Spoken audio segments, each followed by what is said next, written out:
So look here carefully. We have 4 types of strokes: standing line, sleeping line, slanting line, and again slanting line. We have 2 types of slanting line.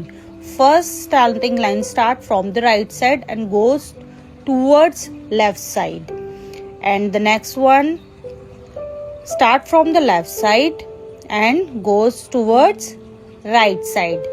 तो इसमें आपको सबसे पहले बच्चे को सिखाना है standing line. Standing line normally सीधी लाइन होती है. अब जब बच्चे को लिखना ही नहीं आता तो ऑब्वियस सी बात है कि बच्चा सीधी लाइन भी नहीं बना पाएगा. तो सबसे पहले हमें उनको प्लॉटिंग करके देनी है.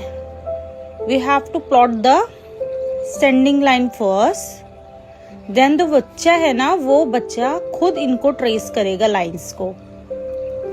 तो ये बच्चे के लिए बहुत इजीली होता है काम करना इसके ऊपर.